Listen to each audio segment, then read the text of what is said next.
Tonight on Global Television News Prime, Lagos State House of Assembly swears in first female speaker.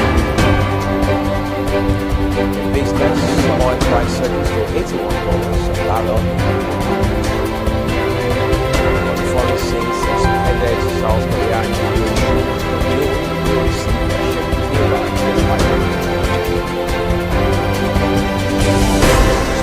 boxing legend Tyson Fury announces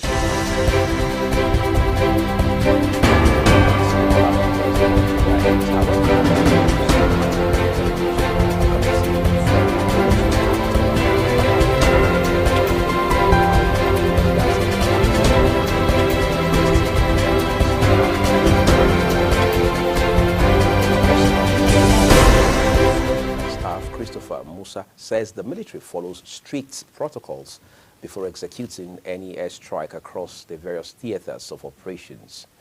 Musa, who was reacting to the recent accidental killing of 16 civilians in Zamfara State on Saturday, stated that the military conducts its airstrikes with precision, noting that civilians are not deliberately targeted.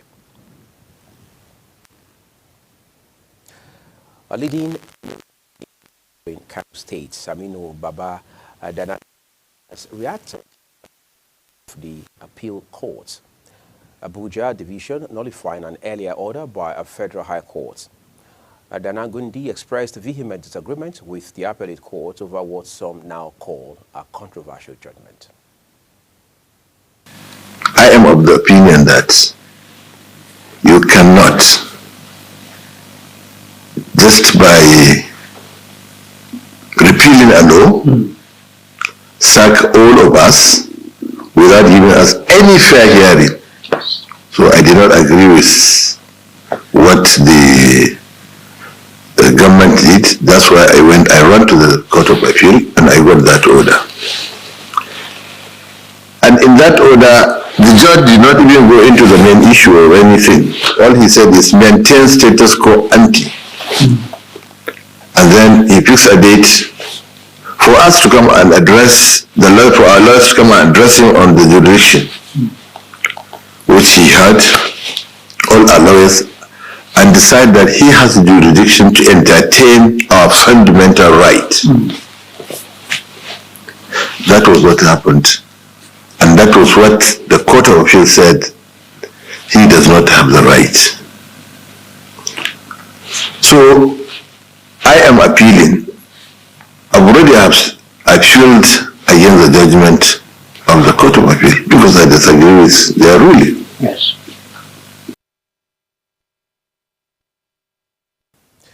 The Court of Appeal Abuja Division last week ordered a fresh hearing in the Kano Emirates legal dispute between Ado Bayero and Mohammed Sanusi. Let's turn to other stories tonight. 32 members of the Lagos State House of Assembly have impeached Speaker Mudashiru Obasa over allegations of abuse of office and gross misconduct. Obasa, who represents Agege State Constituency 1, has been accused of spending 17 billion naira on a gate to the assembly complex, which critics argue is excessive and fraudulent. There have been allegations of mishandling the constituency funds and projects. Members of the assembly immediately elected Mojishola Miranda, representing Apapa 1 State Constituency, as their new speaker. Meanwhile, the Lagos State House of Assembly has sworn in its first female speaker, Mojishola Miranda. Miranda took her oath of office following the impeachment of the former speaker, Mudashiru Obasa, during plenary. Clerk of the House, Olalekan Onafeko, was also suspended indefinitely, while the chief whip, Mojid Fatai, was elected a new deputy speaker.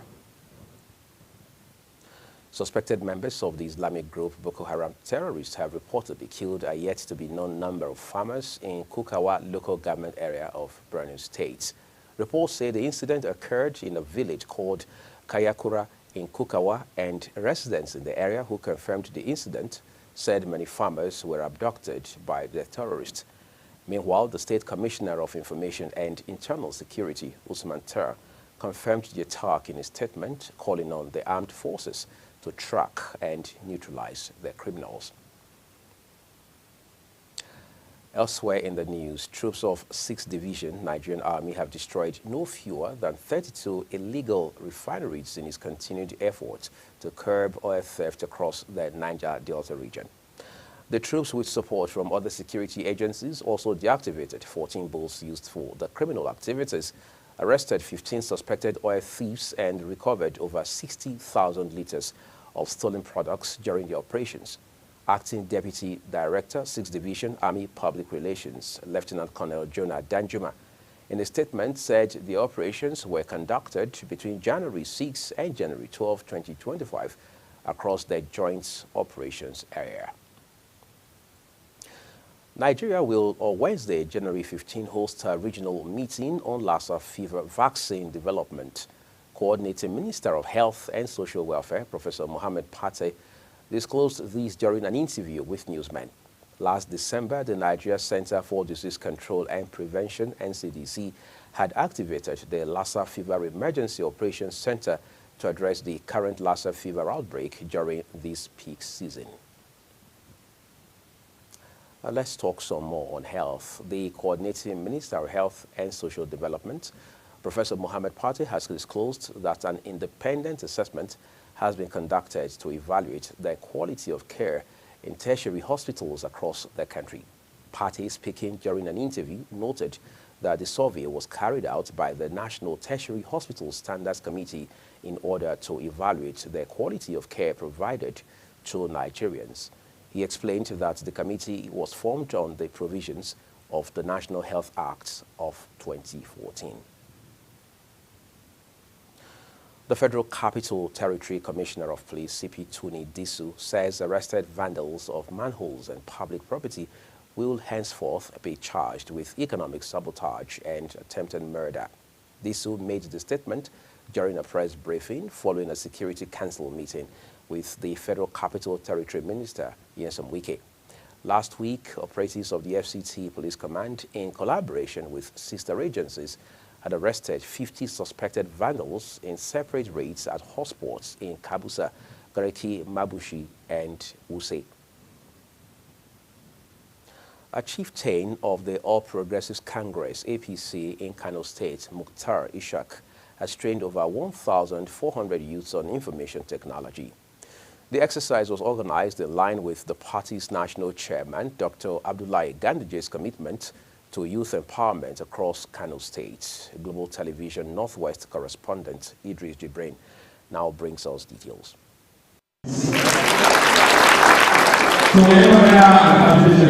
Drawn from the 44 local government areas of Kano State, these youth were trained on various aspects of information technology under the Mukhtaria Foundation of the All Progressive Congress. For the first 5 years, we have been doing it, and every year we are increasing the number of intake in the school. So we'd like to continue with that. According to these APC chieftains in Kano, the training program aligns with the commitments of the APC national chairman to youth empowerment across the country. As you know, our father, our political godfather, Baba Ganduje, has been in the forefront of actualizing skills acquisition in Kano State with the establishment of Dangote Skills Acquisition Center. Chairing the occasion, leader of the Northern Lawmakers, Alhassan Ado Dogwa, clarifies the position of the House regarding the controversial tax reform bill as he challenged political representatives to adopt alternative education system such as this one. Education, I want to repeat, education. Education is so huge a project that the government cannot do it alone. Take, for instance, the tax reform bills to which we are all standing vehemently against. We are standing against it because we believe it might not work out well for the people we are representing. It doesn't matter who is the governor of Kano State, but at least I am an indigenous of Kano State. It doesn't matter who is the governor in Kazina, or in Kaduna, or in Zamfara, or in Enugu.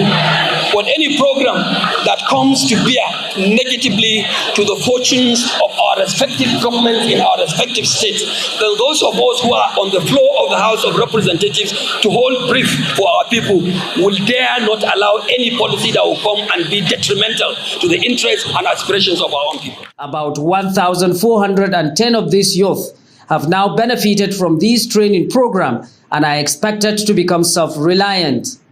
From Kano, Idris Jobrin reporting for Global Television News. A Global TV Northwest correspondent, Idris Jobrin, thank you for your reporting tonight. Now to judicial matters. The President of the Court of Appeal, Justice Monica Dongban-Mensam, has cautioned judges of courts with coordinate jurisdiction against delivering conflicting judgments. Justice Dongban-Mensam issued the warning during the commencement of the special sitting of the Court of Appeal in Enugu, where she emphasized the importance of rigorous conference process where justices deliberate collectively on cases. She noted that this practice will be strictly upheld under the leadership of the Chief Justice of Nigeria, CJN Justice Kudirat Kekere Eko, urging legal practitioners to familiarize themselves with the Court of Appeals rules to ensure efficient court proceedings. Elsewhere, an Oyo State High Court sitting in Ibadan, the state capital, presided over by Justice K.B. Olawoyin, has granted the bail applications filed by Olori Naomi Shelekunla, Oriyomi Hamzat, and Abdullahi Fashashi, who are facing trial on a 4-count charge which borders on conspiracy, acceleration of death, negligent acts causing harm, and omitting to provide adequate security and medical facilities. Chief Magistrate Olabisi Ogunkomi, presiding over Chief Magistrate Court 1, Iyaganku Ibadan, had on December 24, 2024, ordered the trio to be remanded at Agodi Correctional Facility, pending an advice from the Department of Public Prosecution of Oyo State Ministry of Justice. Reports say Oyo State government had instituted a fresh 18-count charge suit before Oyo State High Court against the trio in relation to the stampede bordering on alleged conspiracy to commit felony. The National Hajj Commission of Nigeria, NACON, has announced the approval of 4 airlines to lift pilgrims for the 2025 Hajj. This is contained in a statement signed by Assistant Director, Information and Publication for the Commission, Fatima Usara. The statement says the selection process was conducted by a 32-member aviation screening committee inaugurated on November 26, 2024 by the Commission's chairman, Professor Abdullahi Usman. In a related development, the Federal Capital Territory Muslim Pilgrims Welfare Board has announced January 30, 2025 as the new deadline for the registration of individuals intending to participate in the 2025 Hajj pilgrimage. A statement signed by the board's spokesperson, Mohammed Aliyu, says the extension follows a directive from the National Hajj Commission of Nigeria to state pilgrims welfare boards and agencies to complete all financial remittances by February 1. This is Global Television, and you are watching the live broadcast of News Prime with Uyi Agumofwebe, coming to you from Abuja, the capital of Nigeria. Tonight, when the rest of News Prime returns, oil price rises above $81 per barrel on the global market. We have those details as well as foreign and sports stories for you. Do stay with us.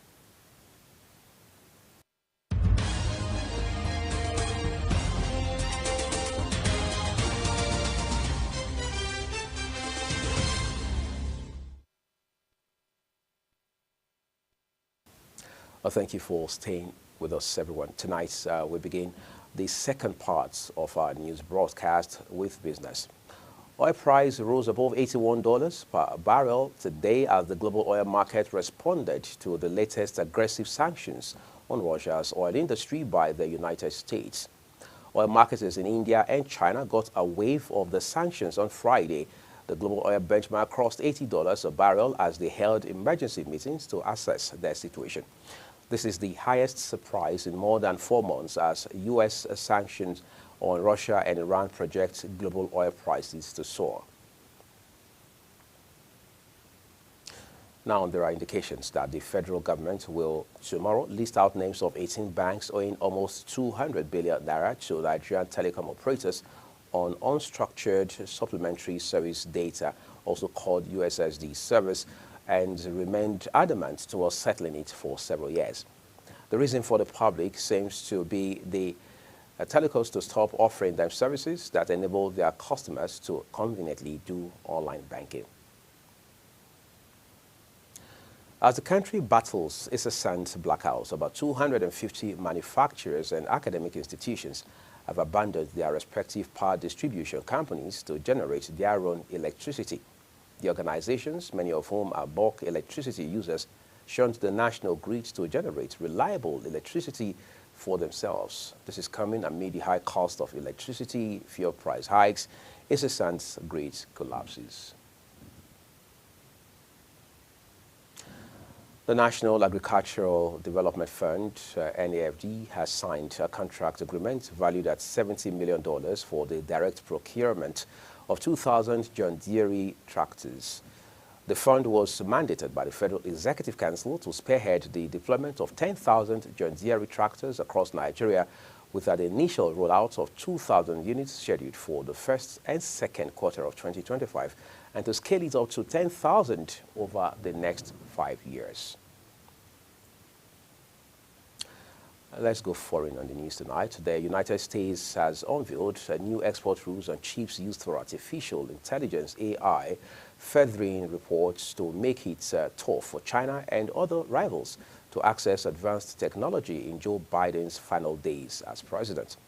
The restrictions build on curbs announced in 2023 on exporting certain AI chips to China, which the United States sees as a strategic competitor. In recent years, Washington has expanded its efforts to curb exports of state-of-the-art chips to China, which can be used in AI and weapons systems, as Beijing's tech advancements spark concern among policymakers. Official documents have shown that the suspended South Korean President Yoon Suk-yeol will receive a scheduled pay rise despite an impeachment trial and investigation into his ill-fated martial law declaration. Yoon has been impeached by lawmakers and is awaiting a final constitutional court ruling that could finalize his removal from office after he suspended civilian rule on December 3rd, sending soldiers into parliament and plunging South Korea into its worst political crisis in decades. Yoon was given a raise according to the civil servant salary table for 2025, even as he remains holed up in the presidential residence using his security detail to resist arrest. The United States Citizenship and Immigration Services has announced that it has received sufficient number of petitions to meet the limit for the extra 20,716 H-2B visas allocated for returning workers in the first half of fiscal year 2025. According to the agency, the petitions allocated as part of the fiscal year 2025 temporary final rule that was published on December 2nd for returning workers have not been fully submitted. The final receipt date for petitions requesting these visas was January 7, 2025. The visas were available for workers with start date on or before March 31st, 2025, under the H-2B supplemental cap temporary final rule. And still in the U.S. tonight, United States President Joe Biden and Israeli Prime Minister Benjamin Netanyahu have spoken by phone in Biden's final week in office as momentum builds towards a Gaza ceasefire and a hostage release deal. Israel and Hamas are understood to be making progress, but uncertainty remains over key aspects of the potential agreement.